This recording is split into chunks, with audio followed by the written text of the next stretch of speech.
देखिए लालू जी तो सबके दिल में है। आपने वहां से क्यों हटाया उनको? लालू जी की फोटो की जरूरत नहीं, क्योंकि लालू जी सबके दिलों में है।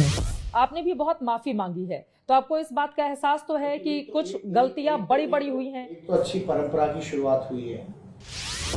कोई मेहमान भी आता है, जब वो जाता है वापस लौटता वक्त, तो आप लोग कहते हो, हम लोगों में संस्कृति संस्कार में ये है कि अगर कोई भूल चूक गलती हो गई हो, भूल चूक हुई होगी तो माफ कीजिएगा। सेवा में अगर कोई सेवा में 15 साल कोई कमी हुई हो तो उसके लिए हम लोगों ने माफ किया।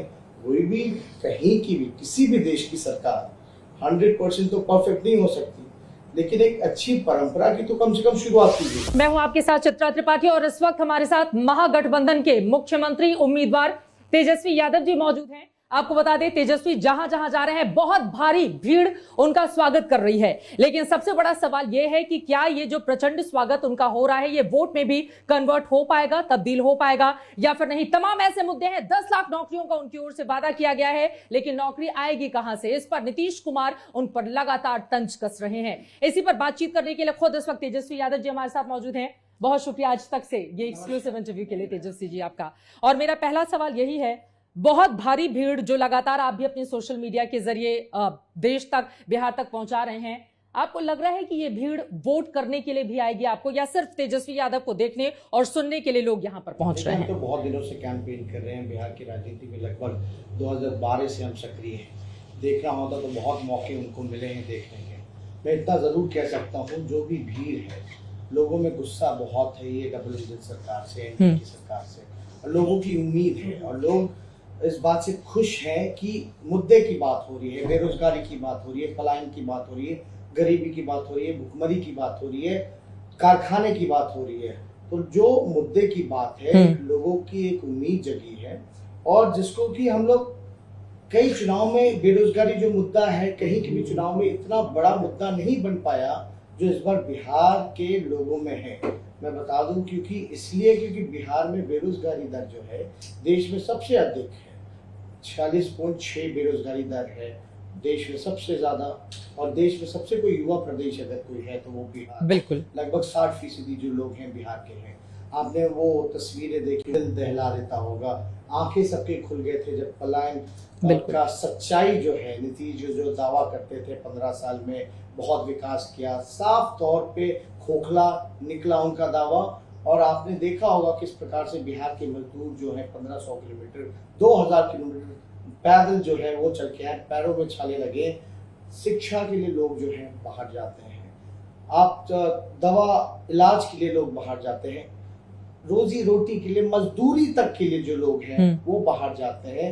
ये स्पष्ट हो गया, यानी लगभग जो पलायन है, बिहार का हर दूसरा परिवार, कोई ना कोई सदस्य जो है बाहर जाता है। लेकिन ये जो इतने बड़े सपने आप दिखा रहे हैं लोगों के बीच में, तेजस्वी जी, ये पूरे कैसे होंगे? आप बोल रहे हैं 10 लाख रोजगार कहां से आएगा? और इसी को लेकर नीतीश कुमार गोपालगंज, जहां पर लालू जी का जन्म भी हुआ था, वहां के गांव में, गोपालगंज में जाकर कहते हैं कि जिस वजह से जेल गए थे वहां से लाएंगे क्या पैसा। इस तरह से वो तंज कस रहे हैं आपके ऊपर। झूठा वादा करना होता तो हम करोड़ नौकरियों देने का वादा करते हैं, लेकिन हमने 10 लाख इसलिए कहा है क्योंकि 4.5 लाख नौकरियां रिक्त पड़ी हैं, ऑलरेडी बजट में प्रोवाइडेड है। मान लो एक मणिपुर एक छोटा सा राज्य है, वहाँ 1 लाख आबादी पे 1000 से ज्यादा पुलिसकर्मी है, लेकिन बिहार में 1 लाख आबादी पे 77 है, 77 है केवल। तो वो खाली पदों को तो भरना ही है।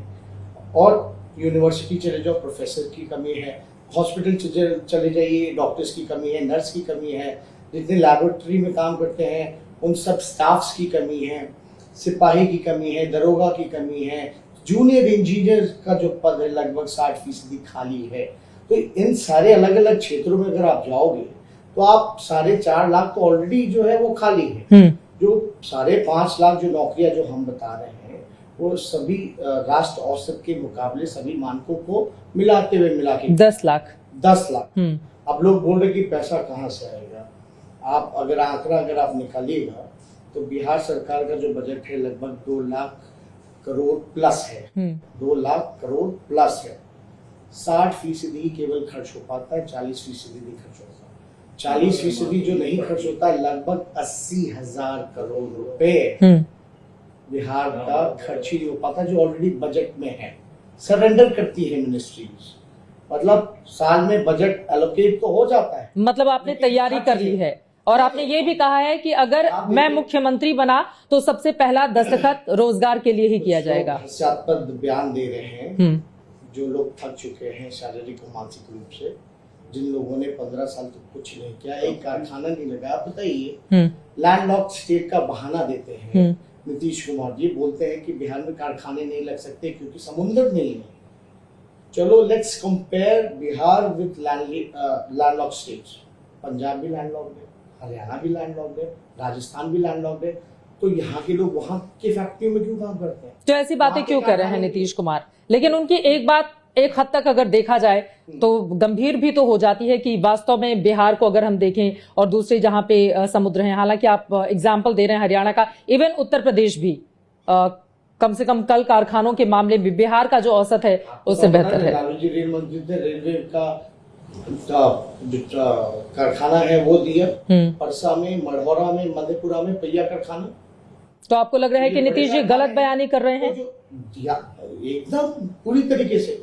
मैं यही तो कह रहा हूँ ना, थक चुके हैं। अब उनसे बिहार संभल नहीं रहा। पहले अब कह रहे हैं कि अब जो है अब वो भी युवाओं को रोजगार देंगे, तो दोनों बात कैसे कर रहे हो? आप कह रहे हो पैसा नहीं है, पैसा नहीं है तो जिम्मेदारी किसकी थी 15 साल से? आपने इंतजाम क्यों नहीं किया? किस लिए मुख्यमंत्री होता है? हम तो बता रहे हैं ना, तर्क बता रहे हैं। और इनके शासनकाल में 60 बड़े घोटाले में लगभग 30,000 करोड़ का घोटाला हुआ। सही पैसा सही जगह जाता, रिकवरी के लिए क्या करे कोई नहीं जानता। तो मतलब आपकी सरकार बनेगी तो आपकी क्या ये भी तैयारी है कि जांच कराई जाएगी? 80,000 करोड़ रुपया बिहार का जो बजट में है वो नहीं खर्च हो पा रहा, सरेंडर हो जा रहा है। सुशील मोदी जी का हमने बयान देखा, कहीं पढ़ा, 58,000 करोड़ बता रहे, 80,000 करोड़ तो ये रहा, और 80,000 करोड़ तो 10 लाख पे होगा। मतलब जो 58,000 करोड़ कह रहे हैं वो 10 लाख पे होगा, तो आप समझिए 4.5 लाख तो ऑलरेडी। मतलब आप ये कह रहे हैं कि पूरा बजट हमारे पास है, बजट को लेकर चिंता करने की जरूरत नहीं है। आपने 10 लाख का जो वादा किया है, आपकी सरकार बनेगी तो पूरा हो जाएगा। पॉलिटिकल विल पावर होना चाहिए, इच्छा शक्ति होनी चाहिए।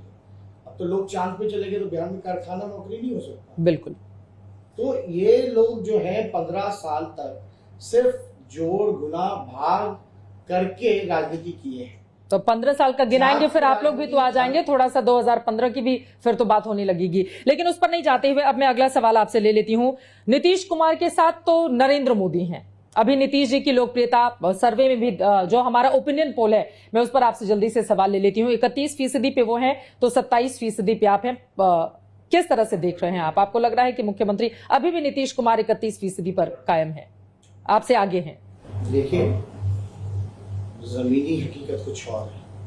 हम ग्राउंड रियलिटी में हम लोगों के बीच जा रहे हैं, लोगों का कहना कुछ और है। हालांकि जो सर्वे चलिए हम मानते हैं, अब मोदी जी हैं, अमित शाह हैं, नड्डा जी हैं, बीजेपी की पूरी राष्ट्र की टीम है, नीतीश कुमार जी हैं, हर तरह के जो जीतन राम मांझी हैं, सानी जी हैं, सब लोग हैं। अगर हम अनुभव हमको नहीं है तो ये लोग एकजुट क्यों हैं? मेरा उम्र 31 साल है। एक नौजवान को हराने के लिए 20-20 हेलीकॉप्टर पूरे देश की टीम इन्होंने उतार दिया। मैं तो एक ही सवाल है कि चुनाव के लिए ये सब है, लेकिन जब मजदूर 2000 किलोमीटर चल रहे थे तो कहाँ थे? लॉकडाउन के समय कहाँ थे? बाढ़ आपने देखा होगा, लगभग 85 लाख। लॉकडाउन के समय तो आपको लेकर भी सवाल पूछे जा रहे हैं कि आप भी गायब थे, लोकसभा के बाद भी आप गायब हो गए। होना फंसना होना एक अलग है। मेरे जैसे लाखों लोग फंसे हुए थे और हमने लॉकडाउन में परमिशन लेके बकायदा हम आए। जो नियम था बकायदा से, जब अमेंडमेंट हुआ होम मिनिस्ट्री से तो परमिशन लेके आए, लेकिन हम लोगों के बीच गए। नीतीश जी और केंद्र की टीम बताओ बाढ़ में कहाँ गई? कोई केंद्र की टीम भी नहीं आकर के देखने गया कि बाढ़ में बिहार में कितना नुकसान हुआ। लगभग 18 जिले, 85 लाख आबादी। और क्या हुआ? डबल इंजन का क्या हुआ? बिहार को विशेष राज्य का दर्जा कौन देंगे? डोनाल्ड ट्रंप आके देंगे। ये तो 2015 में सुशील मोदी जी ने कहा था कि सबको स्कूटी देंगे, पेट्रोल डीजल का खर्चा भी देंगे।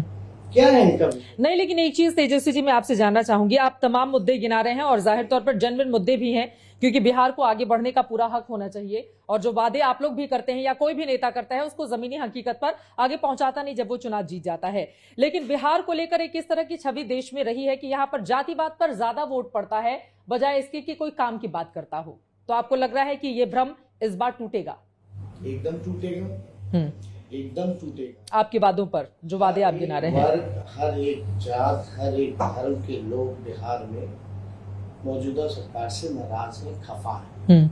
चाहे वो अपर कास्ट हो, चाहे वो ओबीसी हो, पिछड़ा जाति हो, ईबीसी अति पिछड़ा जाति हो, एससी हो, एसटी हो, दलित हो, माइनॉरिटीज के लोग हो, सब लोग इस सरकार से निराश हैं।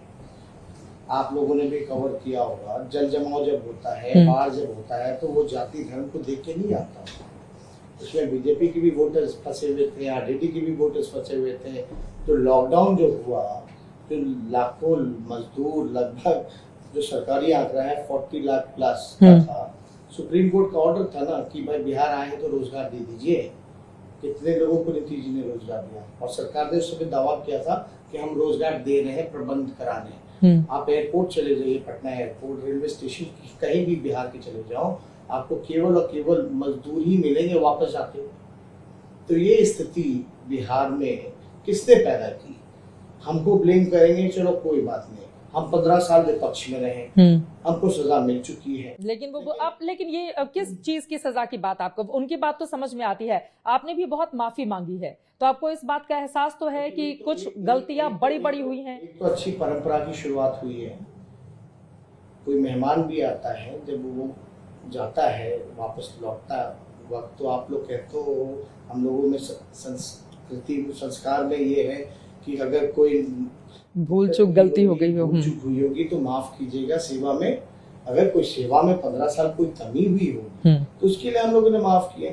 कोई भी कहीं की भी किसी भी देश की सरकार 100% तो परफेक्ट नहीं हो सकती, लेकिन एक अच्छी परंपरा की तो कम से कम शुरुआत की गई। लेकिन नीतीश कुमार जी तो माफी नहीं मांगते हैं। मजदूर को लॉकडाउन में जो भी हुआ, एक चिट्ठी निकाल दिया था, वो तो अपना बिजली सड़क पानी गिनाते हैं, कह रहे हैं कि हमने काम किया है। चिट्ठी निकाल दिया था कि मजदूर जो वापस आएंगे वो अपराध करेंगे, जिस चिट्ठी को मैंने फाड़ा भी था। तो ये तो माफी नहीं मांगते हैं। बिजली सड़क पानी का विषय अगर किया जाए तो फिर आपको कहाँ से लाए थे नीतीश कुमार जी पैसा, अगर हम पूछे तो? उस समय यूपीए 1 की सरकार ने, केंद्र सरकार ने लगभग 45,000 करोड़, 1.25 लाख करोड़ का, 1,45,000 करोड़ का पैकेज दिया था। 1,45,000 करोड़ का पैकेज पूरी तरीके से। आप मनरेगा मैन रघुवंश बाबू थे, प्रधानमंत्री ग्रामीण सड़क योजना के तहत देश में अगर सबसे ज्यादा उस वक्त कहीं रोड बनी तो वो बिहार था। रेलवे का अगर सबसे ज्यादा अगर पैसा खर्च हुआ उस जमाने में तो सबसे ज्यादा बिहार में खर्च हुआ। फैक्ट्रियां लगी, कारखाने लगे, ट्रेन का किराया कम किया गया और रेलवे को 90,000 करोड़ का मुनाफा दिलाया गया। तो इस आधार पे आपको लग रहा है ठीक है जी को एनडीए सरकार को अपने 15 साल के काम को बताना। अब मैं आ जाती हूँ, ये अलग अलग जगहों पर, पटना में मैं गई, इसके पहले भी आई थी, हर जगह तेजस्वी यादव ही नजर आ रहे हैं, अकेले एकमात्र, चारों तरफ सन्नाटा। न लालू प्रसाद जी हैं, न राबड़ी देवी हैं, न आपकी पार्टी का कोई और है। तेजस्वी यादव ने किस स्ट्रैटेजी के तहत सिर्फ अपनी फोटो चारों तरफ लगवाई है? देखिए, लालू जी तो सबके दिल में है। आपने वहां से क्यों हटाया उनको? लालू जी की फोटो की जरूरत नहीं, क्योंकि लालू जी सबके दिलों में है। एक कोई भी पॉलिटिकल पार्टी अगर जाता है, पिछले बार महागठबंधन हमारा नीतीश कुमार जी के साथ था, हालांकि चोर दरवाजे से उन्होंने बीजेपी को लाया, जनादेश का अपमान किया, लेकिन हम इतना जरूर कहना चाहते कि उस समय भी जो स्ट्रैटेजी थी वो नीतीश जी का ही अकेला फोटो था।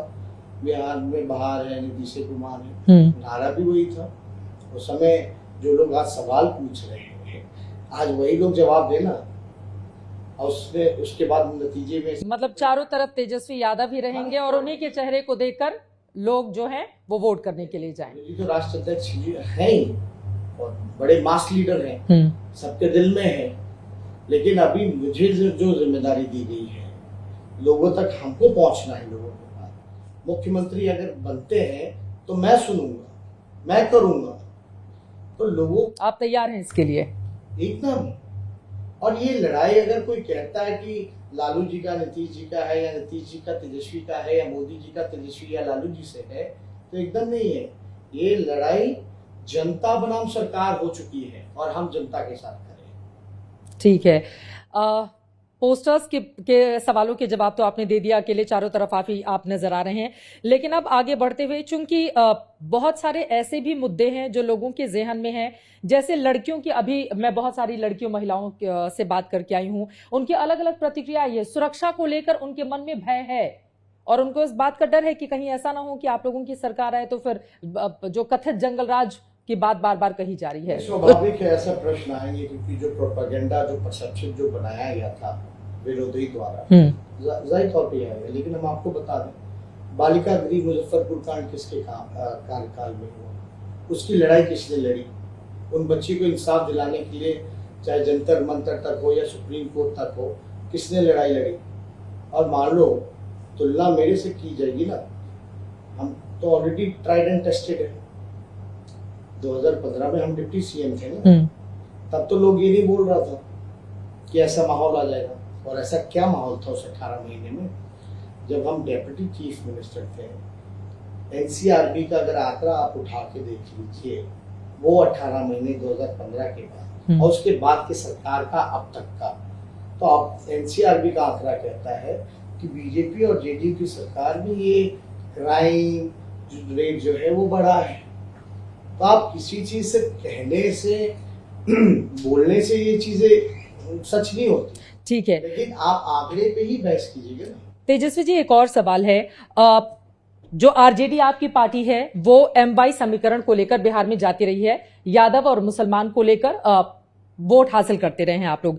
लेकिन मैं उम्मीदवारों की आपकी लिस्ट देख रही थी जिसमें बहुत सारे, मतलब सबको साथ में लेकर चलने की आपकी कोशिश है। तो क्या अब तक की ये जो छवि रही है उसको तोड़ने की कोशिश तेजस्वी यादव की ओर से की गई, और लालू प्रसाद यादव की इसमें कितनी सहमति थी? जब हमारी पार्टी केंद्र में सरकार थी तो मंत्री कौन कौन बने? हर एक तरह का केंद्र मंत्री समीकरण था। उसमें रघुनाथ झा भी बने थे, उसमें रघुवंश सिंह भी बने थे, उसमें लालू जी भी थे। तो ऐसा नहीं है कि हम लोग किसी कास्ट या किसी रिलीजन के अगेंस्ट या बाइस रहे। जब हमारी बिहार में भी सरकार थी तो सभी लोगों का ख्याल रखा गया था। एक मैं फिर बोलूँ ना, जो जंगल राज का जिस हिसाब से परसेप्शन प्रोपेगेंडा चलाएगा, उसी प्रकार का ये प्रोपेगेंडा चलाएगा। ये 90 से लेकर के लगातार 15 साल तो सबको लेकर साथ में चलते थे, तो ये MY का क्यों दाग चिपक गया आप लोगों के साथ? 90 से 15 साल हमारी सरकार रही तो केवल 2 वोटों से हम लोगों ने राज किया। पहला सवाल, सबका वोट मिला होगा। तो एक सीमित करने के लिए एक स्ट्रैटेजी रही कि भाई MY जो है इस पे थोपा जाए, ताकि विरोधी द्वारा ये सारा स्ट्रैटेजी और प्रोपेगेंडा लोगों के बीच ये फैलाया गया। लेकिन हमने स्पष्ट रूप से कहा है कि ये कभी MY की पार्टी नहीं रही है, ये A to Z की पार्टी रही है, इसमें सभी लोगों का ख्याल रखेगा। मैं अपने स्पीच में भी हर जगह लोगों को बोलता हूँ कि जात पात धर्म से अब ऊपर हट करके हम लोग मुद्दे की बात करें, काम की बात करें, बेरोजगारी की बात करें, किसान की बात करें, लाचारी की बात करें, कारखाने की बात करें। और हिंदू मुस्लिम पे जैसे ही सवाल पूछा जाता है आप बिना जवाब दिए चले जाते हैं। बहुत सारे सोशल मीडिया पे वीडियो भी आपके वायरल हो रहे हैं। नित्यानंद राय ने जिस तरह से कहा, क्या वो सवाल जायज सवाल है? लेकिन आप बिना कुछ बोले चले जाते हैं। दरअसल आरोप लग रहे हैं कि आप मतलब डरते हैं ध्रुवीकरण से। नित्यानंद जी के बारे में हम कुछ नहीं कहेंगे। अब तो उन्होंने बात कही, जो शब्द का प्रयोग किया, जो भी कहा, हम इतना कहते हैं, बेरोजगारी से बड़ा आतंक क्या है बिहार में? पलायन और गरीबी से सबसे बड़ा आतंक है क्या? कितने लोग? तो बिहार ऐसा क्यों रह गया? 15 साल तो देखिए, 1995 में 30 सालों की अगर हम बात करें, 95 में लालू प्रसाद यादव जी ने प्रचंड बहुमत के साथ सरकार बनाई। आप लोग 15 साल आप है, 15 साल वो है, तो बिहार की फिर भी इतनी ज्यादा दुर्दशा क्यों है? कौन है इसके लिए जिम्मेदार? है आपका। लेकिन 90 से पहले क्या था? 90 से पहले तो लोगों को, गरीबों को पूछा भी नहीं जाता था। यही सामाजिक न्याय लालू जी ने किया। सामाजिक न्याय का मतलब किसी जाति विशेष के खिलाफ नहीं है, वो सभी लोगों को बराबरी का अधिकार देता है, सबको इक्वली ट्रीट करता है। और सामाजिक न्याय के बाद अब आप आर्थिक न्याय लेकर आए हैं। एकदम, वो दौरा एरा अलग था, अब का दौरा जो है आर्थिक न्याय का है। तो हम लोगों को समय समय पे सारी चीजें बदलती है, सब कुछ एक ही समय नहीं मिलता है, लेकिन हमारा प्रयास है कि सारे मुद्दों पर, सारी चर्चा पर हम लोग जो है काम करें, सभी लोगों की जो दुख तकलीफ है उसको दूर करें। तेजस्वी जी, आपकी बातों से मुझे लग रहा है अभी आप भीड़ को देखकर, लोगों का जो रिस्पांस मिल रहा है उसको देखकर बहुत ज्यादा उत्साहित नजर आ रहे हैं, लेकिन नरेंद्र मोदी जी की रैली होनी है, सासाराम में पहली रैली करेंगे, उसके बाद गया जाएंगे, इस तरह से उनकी कई रैलियां, उनके आने के बाद माना जाता है कि माहौल बदल जाता है, तो इस बात का डर भी है आपको? 2015 में भी थे वो, हालांकि झारखंड चुनाव में भी वो गए थे, तो ऐसा कोई माहौल तो बदला नहीं। देखिए, राष्ट्र मुद्दे अलग हैं, ये राष्ट्र का चुनाव नहीं है, ये बिहार का चुनाव है। आपको याद होगा पिछले बार नीतीश कुमार जी ने क्या बोला था, 2 लोग गुजरात से आके बिहार चलाएंगे। अब नीतीश जी का चेहरा इतना हल्का हो गया कि अब उनको नरेंद्र मोदी जी का सहारा लेना पड़ रहा है। ये वही नीतीश कुमार है जो 2010 में हाथ उठा लिए थे और पत्तल प्लेट से खींच लिए थे तो नाराज हो गए थे। पैसा, बाढ़ का, फ्लड का पैसा वापस किया था गुजरात सरकार को। तो आप नीतीश जी का क्या कहना, बाहर से कोई आएगा या बिहार का ठेठ बिहारी बिहार चलाएगा? अच्छा, ये चिराग पासवान के साथ आपकी क्या खिचड़ी पक रही है? कान में फुसुर फुसुर आप लोग बातें भी करते हैं, बहुत सारी तस्वीरें आ रही हैं, वो आपको छोटा भाई बताते हैं, आप उनको बड़ा भाई बताते हैं, उन्होंने एनडीए का साथ छोड़ दिया, मतलब क्या पर्दे के पीछे क्या खेल चल रहा है आप लोगों का आपस में? 2010 में साथी राजनीति में शुरुआत की थी एज अ कैंपेनर। हम क्रिकेट खेलते थे, रणजी ट्रॉफी खेल के आए थे, वो फिल्म इंडस्ट्री में थे, फिल्म करके आए थे लोगों ने। हमारा उनके परिवार से, लालू जी का, रामविलास पासवान जी का एक बहुत लंबा समय जो पारिवारिक रिश्ता क्या राजनीतिक रिश्ते में भी तब्दील होने जा रहा है? लोग सवाल पूछते हैं, लेकिन आप बताइए ना, चिराग पासवान तो हमेशा कह रहे वो बीजेपी के साथ, बट तो वो वोट काट रहे हैं ना अपने कैंडिडेट खड़े करके, वो तो बीजेपी के खिलाफ भी चुनाव लड़ रहे हैं। नहीं हो रहा वो हम नहीं कह सकते, तो उससे तो आप ही को फायदा होगा। किसको फायदा होगा, किसको नुकसान होगा, ये हमारे अभी पॉलिटिकल इशू हमारे हाथ में तो है नहीं। अगर जरूरत पड़ी तो आप चिराग को अपने साथ लेकर आएंगे? नहीं, देखिए, वो स्पष्ट रूप से उन्होंने कहा है कि कुछ लोग अगर सोच रहे हैं कि आरजेडी के साथ हम जाएंगे तो नहीं जाएंगे। ये उन्होंने कहा है ना, आप क्या सोच रहे हैं? जब उन्होंने फैसला कर ही लिया तो हम क्यों कहें? फैसले कहाँ स्थायी होते हैं राजनीति में? फैसले स्थायी नहीं होते तो अभी जो कहा उस पे मानोगे ना, कल की बात तो कल क्या कौन क्या कहेगा नहीं कहेगा, लेकिन आज के आप वेलकम करने के लिए तैयार हैं कि नहीं है? बस ये मेरा सीधा सा सवाल है। के साथ खड़ा है, हम क्यों वेलकम करेंगे उसका? वो हम क्यों हाथ पकड़ के खींच के लाए? कोई जोर जबरदस्ती तो नहीं है ना, और हम बकायदा हम जीत रहे हैं तो हमको क्या जरूरत? आप जीत रहे हैं, पूरा फुल कॉन्फिडेंस, स्पष्ट है। अच्छा, मैं आपके अब महागठबंधन के बाकी साथियों पर आऊंगी, लेकिन चूंकि आपने कहा कि स्पष्ट तौर पर आप सरकार बनाने जा रहे हैं, कितनी सीटें आ रही हैं आपकी? देखिए, नंबर्स पे तो हम नहीं जाएंगे। हमारे ओपिनियन पोल में 100 से कम का आंकड़ा है आपका, और 2015 में आप लोगों ने 80 सीटें जीती थी। क्लियरली हम कह सकते हैं कि हम मेजॉरिटी में आ रहे हैं, बड़े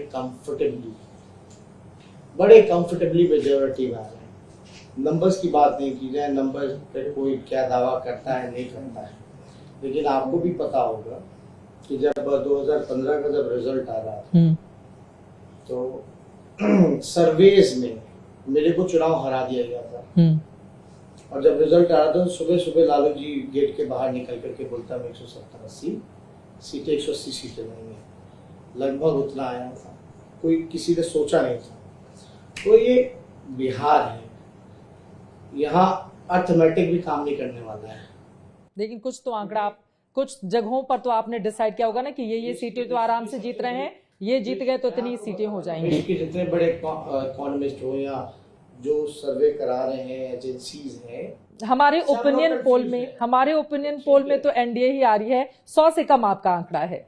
ओपिनियन पोल सच होते हैं, गलत होते हैं, दोनों होते हैं, लेकिन ये फाइनल रिजल्ट नहीं है। आपने हमसे पूछा मेरा ओपिनियन क्या है, हम क्लियरली कंफर्टेबली मेजॉरिटी में आ रहे हैं। मतलब नीतीश कुमार जा रहे हैं, 15 सालों का शासन उनका खत्म। 10 तारीख को उनकी विदाई है। 10 तारीख को विदाई हो जाएगी नीतीश कुमार की।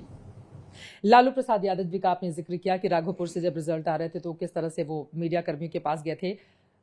लालू जी को कितना मिस कर रहे हैं, क्योंकि प्रत्यक्ष तौर पर पहली बार ऐसा हो रहा है कि जब वो सीधे आपको चुनाव को लेकर कोई दिशा निर्देश नहीं दे रहे हैं। ऐसी बात है, हमारे तो पिता हैं, हम तो मिस करेंगे, लेकिन लोग भी मिस कर रहे हैं, क्योंकि ये पहला ऐसा चुनाव है बिहार का जिसमें लालू जी शारीरिक रूप से नहीं होंगे हम लोगों के बीच, बट मानसिक तौर पे और मनोबल बढ़ाने के लिए उनकी जो विचारधारा हम लोगों के साथ है। कितना असर पड़ रहा है उनके नहीं होने का यहाँ पर सक्रिय तौर पर? मीटिंग्स में तो लोग जो है तख्ती बड़े बड़े रखते हैं, मिस्सी लालू जी, ये सारे लोग कहते हैं। आप देखिए, अब हमको जिक्र तो नहीं करना चाहिए, अब नीतीश जी की सभा चल रही थी तो वहाँ लालू यादव जिंदाबाद के नारे लग रहे थे, नित्यानंद जी के खिलाफ नारे लग रहे थे, वहाँ भी कुछ विरोध की तस्वीरें आपको लेकर भी कई जगह विरोध की तस्वीर सामने आई है। डेमोक्रेसी है, कोई किसी का सबका अधिकार बनता है, कोई किसी को झापड़ मार देता है, कोई चप्पल फेंक देता है, चुनाव में चलता रहता है, इसमें कोई बड़ी बात नहीं। लेकिन मेरे प्रति क्यों गुस्सा है, हम तो कभी सरकार में रहे नहीं, रहे हैं तो 18 महीने रहे, और नाराजगी मेरे प्रति क्यों है ये समझ में मेरे को नहीं आ रहा, लेकिन लोगों में बड़ा गुस्सा मौजूदा सरकार से है और लोगों की उम्मीदें हैं हमसे। हम इतना कह सकते हैं, जो जनसैलाब जो आ रहा है ये वाकई ये बताता है कि लोगों की उम्मीदें हैं, आशाएं हैं। जनसैलाब को कोरोना को लेकर आप नहीं कहते, क्योंकि जनसैलाब तो बिल्कुल ऐसा नहीं देख के प्रतीत होता है कि अभी कोरोना काल चल रहा है। तो जो कह रहा था हमने इलेक्शन कमीशन में किया, अब भीड़ को कैसे रोक सकते हैं? हम तो डंडा लेके नहीं खड़े हो सकते। फिर भी मंच से तो आप कहते होंगे ना कि आप ध्यान रखिए अपना, कोरोना भी है। एकदम, हमने तो ये भी मांग की थी इलेक्शन कमीशन से कि सबका इंश्योरेंस करा दे, हेल्थ इंश्योरेंस, जितने वोटर्स हैं, ये भी मांग। हमने तो शुरुआत में ही कहा था कि करोड़ों करोड़ देखते हुए अगर स्थिति ठीक नहीं है, अगर कंट्रोल में नहीं हो पाता तो चुनाव आप भी लेकर आओ। हम हार्ड एंड फास्ट तो थे नहीं, ठीक है, लेकिन अब चुनाव है तो लड़ना पड़ेगा। महागठबंधन, चूंकि बीजेपी और जेडीयू का हम देखें, आपके मुकाबले वहां पर अब बहुत सारे छोटे छोटे दल भी चले गए हैं, तो वो मजबूत नजर आता है। आपके महागठबंधन में एनडीए मजबूत है, महागठबंधन में सिर्फ तेजस्वी यादव दिखाई देते हैं। न राहुल गांधी, प्रियंका गांधी वो यूपी में बाकी जगहों पर तो नजर आते हैं, बिहार में वो दिखाई नहीं देते हैं ना, उस तरह के बयान ही उनके नेताओं की ओर से दिए जाते हैं। यहां पर अकेले ऐसा लग रहा है कि महागठबंधन की ओर से तेजस्वी यादव चुनाव लड़ रहे हैं, और लेफ्ट पार्टियों को, हालांकि ये कागज पे तो बहुत अच्छा है कि 3 लेफ्ट पार्टियां थी जिनको एक साथ लाने में आप कामयाब रहे, लेकिन उनके ऊपर तमाम तरह के आरोप भी लगे हैं, और बीजेपी के नेता तो बार बार देशद्रोही कहकर आप पर तंज कसते हैं कि ऐसे लोगों को साथ में लेकर चुनावी मैदान में है तेजस्वी। मोदी जी की रैली है, उस दिन हमारा साझा रैली राहुल गांधी जी के साथ, हम लोग तो हैं ही साथ। नहीं, लेकिन अभी तक बिल्कुल गायब थे, राहुल गांधी कहीं पर भी नजर नहीं आए। आपको नहीं नजर आ रहे हैं, हम लोगों से तो कोऑर्डिनेशन में चीजें चल रही हैं, बातचीत चल रही है, बिना उनके सहमति से सीट शेयरिंग तो हो नहीं सकता। हम लोगों का जो संकल्प पत्र जो था 25 सूत्री, बिना उनसे बात किए तय तो हो नहीं सकता था लेफ्ट पार्टी के लिए। लेकिन आरजेडी की कांग्रेस पार्टी बहुत ज्यादा कमजोर है, ऐसा कहा जा रहा है, तो फिर आप जैसे जेडीयू और हम बीजेपी को ले लें, आप तो देखिए ना एनडीए के, और उनको आपने 70 सीटें, कुछ लोग ये भी कह रहे हैं कि 70 सीटें दे दी हैं आरजेडी ने चुनाव लड़ने के लिए। तो सम्मानजनक सीटें मिली हैं, वो 70 भी है तो आरजेडी लड़ रही है, समझिए हर जगह आरजेडी लड़ रही है। अगर वो या हम लड़ रहे हैं, कांग्रेस लड़ रही है, वहाँ वो लड़ रहे हैं, आरजेडी लड़ रही है, लेफ्ट लड़ रही है, कांग्रेस आरजेडी दोनों लड़ रही है। आप जो कह रहे हैं दिख नहीं रहे हैं, तो सवाल तो एनडीए के लोगों से पूछना चाहिए था कि जब साझा प्रेस कॉन्फ्रेंस हो रहा था, तो लोगों का बॉडी लैंग्वेज भी, नेता जो भूपेंद्र जी हो या नीतीश जी हो या सुशील मोदी जो प्रेस कॉन्फ्रेंस कर रहे थे सीट शेयरिंग को लेकर के, कौन सी सीटें कहाँ गई, तो उसमें 2 पार्टियों का तो कुछ था ही नहीं जिक्र। 2 पार्टी के नेता नजर आए क्या? सन ऑफ मलाक साझा प्रेस कॉन्फ्रेंस में तो नहीं थे। जीतन राम मांझी को तो शुरू से ही दरकिनार कर दिया गया नीतीश जी को, एक तरह से खाली इस्तेमाल कर रहे हैं इन दोनों का, चाहे सन ऑफ मल्ला का हो या जीतन राम मांझी जी का हो। क्या आपके भी मन में मलाल है कि ये जो छोटे छोटे दल हैं इनको अगर हम साथ मिलाते तो थोड़े थोड़े वोट जो खिसकते हुए चले जा रहे हैं उससे आपको फायदा हो जाता? बाई इलेक्शन जब लोकसभा के बाद हुआ था तो ये दोनों दल चुनाव लड़े थे हमारे खिलाफ। बीजेपी भी लड़ी थी और जेडीयू भी लड़ी थी, हम जीते थे। जैसे जीतन राम मांझी के बेटे को एमएलसी बनाने में आपकी पार्टी का भी बड़ा योगदान रहा है। जीतन राम मांझी वहां पर चले गए, आप कोशिश करते तो वो आपके पास आ गए होते, लेकिन ऐसा लग रहा है कि आपने छोटी पार्टियों को उस तरह से तरजीह तवज्जो ही नहीं दी। उसको जाना था वो खुद गए, हमने तो कभी भगाया नहीं ना कभी उल्टा बोला। लेकिन एक जब भी कोई अलायंस होता है तो एक मजबूती के लिए होता है और आप एक दूसरे को सपोर्ट के लिए खड़े रहते हो। आप एक बंटवारा नहीं चल रहा कि बाबूजी का जायदाद है चलो आपस में बांट लें। विनेबिलिटी फैक्टर देखिएगा ना, आप स्टडी कीजिएगा। आप जहां मजबूत हैं आपको मिलेगा वो सीट, हम जहां मजबूत हैं हमको मिलेगा। ऐसा तो नहीं कि एक एक रख लो। तो विनेबिलिटी फैक्टर जो था वो था, हमारा यही एक मकसद था कि कम से कम प्रैक्टिकली हो, ग्राउंड पे स्ट्रेंथ के मुकाबले एक फॉर्मूला होना चाहिए। और जो पास्ट रिकॉर्ड रहा है जो इलेक्शंस के, उससे आपके पास आंकड़े आ जाते हैं कौन कौन से फील्ड में कहाँ मजबूत है। कोई मांगेगा 50, कोई मांगेगा 100, तब तो आरजेडी 0 पे लड़ती, तब तो संभव ही नहीं था। तो मतलब पूरा सोच समझ के आपकी ओर से तैयारी की गई है उसकी। जो सबसे बड़ी पार्टी अगर वही डबल डिजिट में भी ना लड़ेंगे तो कैसे चलता। तो ठीक है, हालांकि हमने फिर भी कोशिश किया, प्रयास किया कि सबको साथ रखें, लेकिन महत्वाकांक्षा होना अच्छी बात है, लेकिन अति महत्वाकांक्षी नहीं होना चाहिए। अति महत्वाकांक्षी होने का शिकार कौन है? किसकी हैं अति महत्वाकांक्षाएं? अब समय बताएगा, समय बलवान है। ठीक है, मुझे पता है वक्त की कमी है। चलते चलते आखिरी सवाल में 2 ऐसे महत्वपूर्ण मुद्दे जिसको लेकर आप चुनाव में जा रहे हैं और आपका ये दावा है कि नीतीश कुमार, तेजस्वी यादव में आखिर ऐसा क्या है कि लोग नीतीश कुमार को हटाकर बिहार में तेजस्वी को मुख्यमंत्री बनवाएं? नीतीश कुमार जी थक चुके हैं, उनसे नहीं संभल रहे हैं। वो आप लोगों ने भी देखा, चाहे चमकी बुखार हो, चाहे जल जमा हो, चाहे बाढ़ हो, चाहे कोरोना हो, चाहे पलायन हो, गरीबी हो, बेरोजगारी हो, कारखाने हो, एक तरह से उनका हाथ खड़ा कर दिया उन्होंने कि भैया हमसे नहीं हो सकता। समुंदर होता तो कारखाने लगाते, रोजगार तो दे ही नहीं सकते। तो ये बातें हैं। एक हमने जो लोगों के सामने जो विकल्प पेश किया है, भरोसा जताया है, लोगों की उम्मीद है। और देखिए, परिवर्तन होते रहना चाहिए, बदलाव होते रहना चाहिए। 15 साल बहुत ज्यादा एक बड़ा कार्यकाल होता है। ये तो ठीक है, लेकिन 31 साल के तेजस्वी यादव को जनता मौका क्यों दे?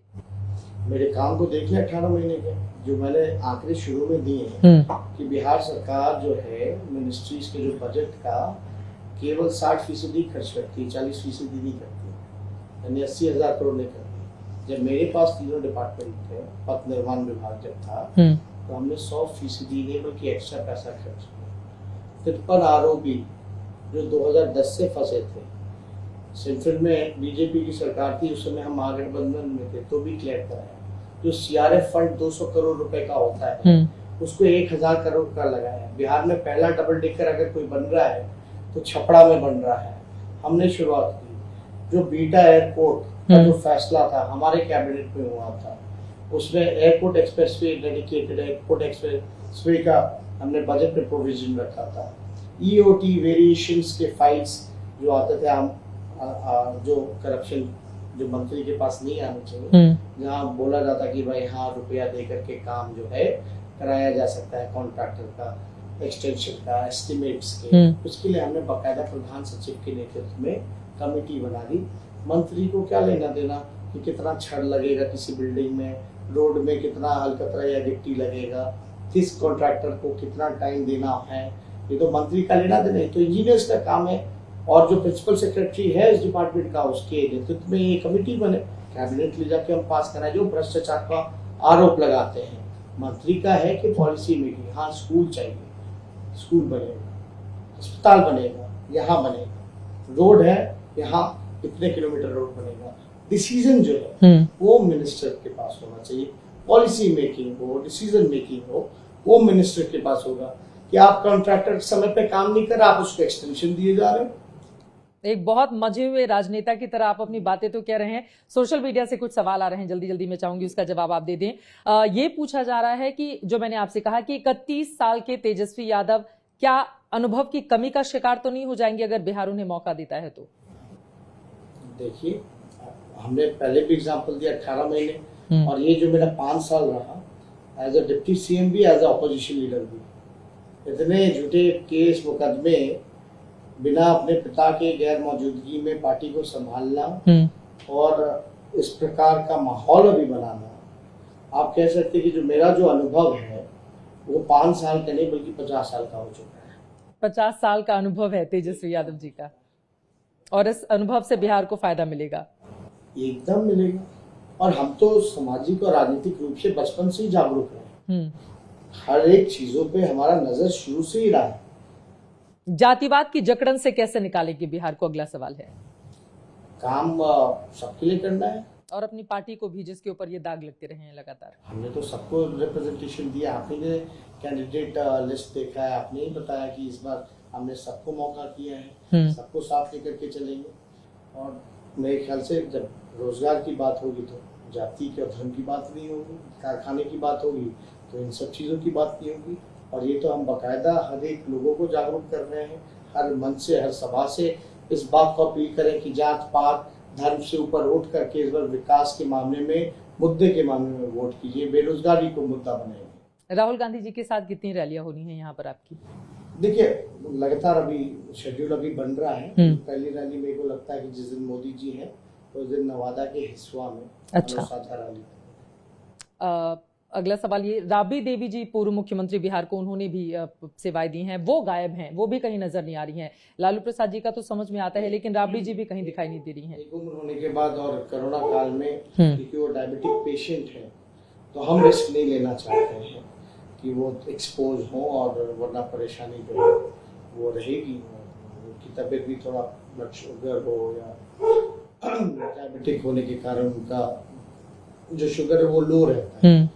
हाई फिर भी ठीक रहता है, बट लो होना थोड़ा वो नुकसान होता है। उस वजह से जो है हम नहीं चाहते कि पब्लिकली एक्सपोज।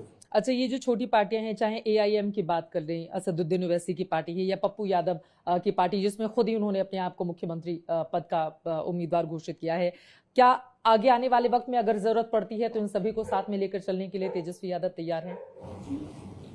जरूरत है नहीं, अकेले खुद चुनाव कहीं आप अति आत्मविश्वास का शिकार तो नहीं हो रहे हैं? एकदम नहीं। देखिए, जनता, बिहार की जनता जब एक बार मन बनाती है तो एक दफाई बनाती है।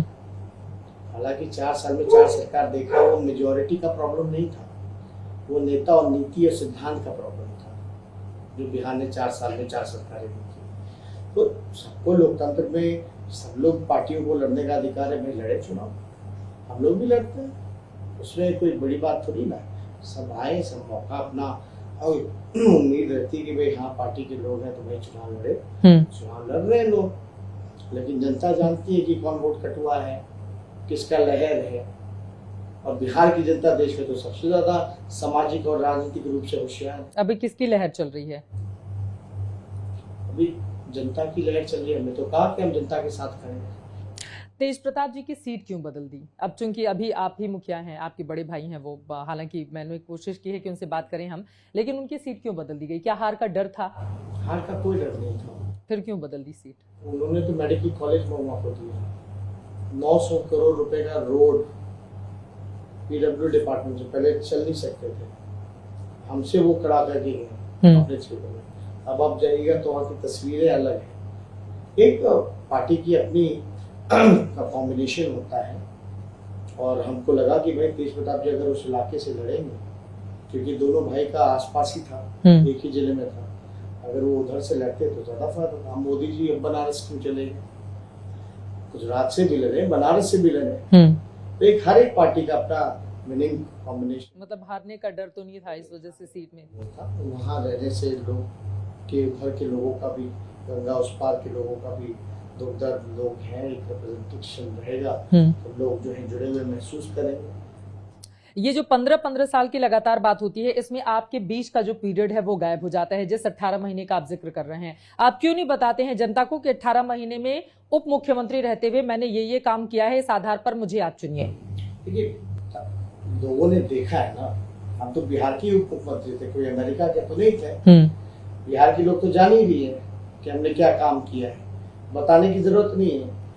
इनको बोलना चाहिए, जो लोग भय दिखा करके चुनाव जीतना चाहते हैं, उनको मेरा चैलेंज है कि मेरे 18 महीने की बात करें, चर्चा करें ना। मतलब कुल मिलाकर तेजस्वी यादव पूरी तरह से तैयार हैं और खुद को मुख्यमंत्री के तौर पर वो बिहार में देख रहे हैं? नहीं, खुद को नहीं, जनता जिसको बनाएगी अल्टीमेटली वही हो। आपकी पार्टी में, आपके गठबंधन, महागठबंधन में तो आप ही हैं जो है मेजॉरिटी में कंफर्टेबल है। तेजस्वी यादव को लगातार आप सुन रहे थे, पूरी तरह से आत्मविश्वास से लबरेज वो दिखाई दे रहे हैं। इसके पीछे की बड़ी वजह यह है, उनकी चुनावी सभाओं में लगातार हजारों की भारी भीड़ उमड़ रही है। लेकिन ये भीड़ क्या वोट में कन्वर्ट होकर उनको चुनावी जीत दिला पाएगी या फिर नहीं, इस पर बनी रहेगी आज तक की नजर। पटना से अभी के लिए बस इतना ही।